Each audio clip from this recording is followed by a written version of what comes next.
చదువు విషయంలో తల్లిదండ్రులు ఉపాధ్యాయులపైన నమ్మకం ఉంచడం సహజం. కానీ తమ కొడుకు చదువు సరిగా రావడం లేదనే కోపంతో ఒక తండ్రి ఏకంగా ఉపాధ్యాయుడిపైనే దాడి చేయడం ఉపాధ్యాయ వర్గాలను ఇప్పుడు విస్మయానికి గురి చేస్తుంది.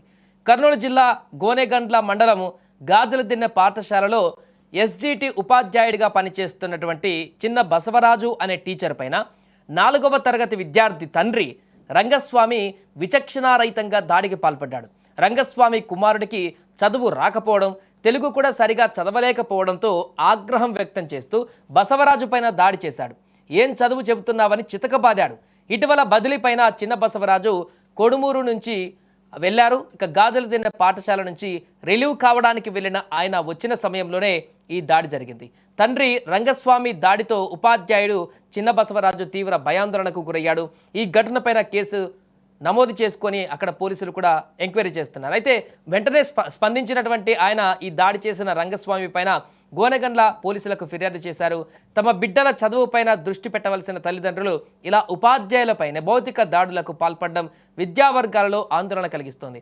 పోలీసులు కేసు నమోదు చేసి దర్యాప్తు చేస్తున్నారు. అక్కడ అతను చదువుతుంది 4వ తరగతి మాత్రమే విద్యార్థి. అంత చిన్న విద్యార్థి అయి ఉంటాడు, ప్రైమరీ స్కూల్ లాంటి విద్యార్థి కాబట్టి అలాంటి విద్యార్థికి కూడా చదువును అప్పుడే తండ్రి క్యాలిక్యులేట్ చేసి ఉపాధ్యాయుని ఈ రకంగా కొట్టడం అంటే అసలు ఏ రకంగా తల్లిదండ్రుల ఆలోచన వ్యవహార శైలి ఉందనేది కూడా ఇప్పుడు గమనార్హంగా మారింది. ఒక్కొక్క దగ్గరేమో ఇంకొక కొన్ని స్కూళ్ళ వద్ద గమ్మతి వాతావరణం ఉంటుంది. స్కూల్లో పిల్లలని కనుక ఉపాధ్యాయులు భయపెట్టడం కోసమో లేకుంటే చదువు చెప్పడం కోసమో చదువు నేర్పడం కోసమో చిన్న బెత్తంతో చిన్న ఏదైనా దెబ్బ కొడితే ఇంటికి వచ్చిన తర్వాత తల్లిదండ్రులు అసలు మొత్తం ఉగ్రరూపం దాల్చి స్కూల్కి వచ్చి స్కూల్ని పీకి పందిరేసే పరిస్థితికి ఈరోజు ఉన్నాయి. మీరు ఎట్లా కొడతారు నా కొడుకుని చెప్పేసి ఒకవైపు ఈ రకమైనటువంటి పరిస్థితులు తల్లిదండ్రుల నుంచి ఉన్నాయి.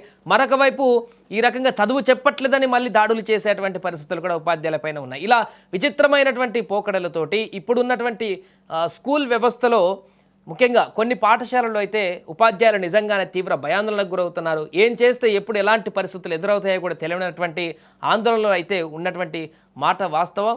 అప్పట్లో గతంలో అయితే ఉపాధ్యాయుడు అంటే ఒక ఊర్లో నడుచుకుంటూ వస్తుంటేనే పిల్లలు మొత్తం దాక్కునేటువంటి పరిస్థితి ఉండేది. అంత భయం, అంత రెస్పెక్ట్, అంత గౌరవం ఉపాధ్యాయుల పైన ఉండేది. ఇప్పుడున్నటువంటి పరిస్థితులు చూస్తే ఏ రకంగా ఉందో అర్థం చేసుకోవచ్చు. నేరుగా తల్లిదండ్రులే ఈ రకంగా అలాంటి పరిస్థితులకు కారణం అవుతున్నారు. ఉపాధ్యాయులు కొడితే అట్టెట్లా కొడతాడని పిల్లల ముందే ఆ ఉపాధ్యాయులను నోటుకొచ్చినట్టు మాట్లాడడం, ఉపాధ్యాయుల పట్ల గౌరవభావాన్ని, ఆ యొక్క రెస్పెక్ట్ని లేకుంటే భయాన్ని తల్లిదండ్రులే పోయేలాగా ప్రవర్తించడం, ఈ కారణాలన్నీ కూడా పాఠశాలలో మనం నిత్యం చూస్తున్నాం. ఇలాంటి పరిస్థితుల నేపథ్యంలో ఇప్పుడు నేరుగా తల్లిదండ్రులు వెళ్ళి ఉపాధ్యాయులపైన దాడి చేసేటువంటి పరిస్థితికి వచ్చిందంటే ఇక విద్యాబుద్ధులు నేర్పేటువంటి ఈ యొక్క ఉపాధ్యాయులు రాను రాను ఎలాంటి పరిస్థితులు ఎదుర్కొంటారనేది చూడాలి.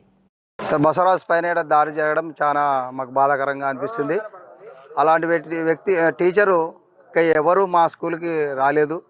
అలాంటి వ్యక్తిని రంగస్వామి అనే వ్యక్తి ఎందు నిమిత్తమైతే దాడి చేశాడో మాకు తెలియదు. కాబట్టి ఆయన పైన తీవ్రమైన కండిషన్ ఆయనను తీసుకోవాలని, ఆయనకు శిక్ష, ఆయన తప్పు చేశాడు కాబట్టి శిక్ష అనుభవించాలని మా గ్రామం తరపున తెలియపరుచున్నాము.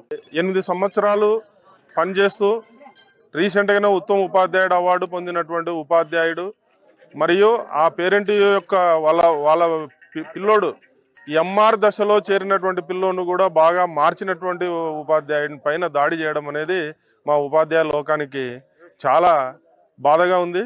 మరి అలాంటి ఉపాధ్యాయుని పైన కక్ష కట్టి కర్ర తీసుకొని దాడి చేసి రక్తం గారేలాగా తలపైన ముక్కు పగిలేలా కొట్టడం అనేది ఇది బాధగా ఉంది. దీనిపైన మా ఉపాధ్యాయుని పైన జరిగినటువంటి సంఘటనను మేము పై అధికారుల దృష్టికి తీసుకెళ్తాం. అదేవిధంగా డిపార్ట్మెంట్ వారికి దృష్టికి తీసుకెళ్ళి తగిన చర్యలు తీసుకునేలాగా చేస్తామని విన్నవించుకుంటాం.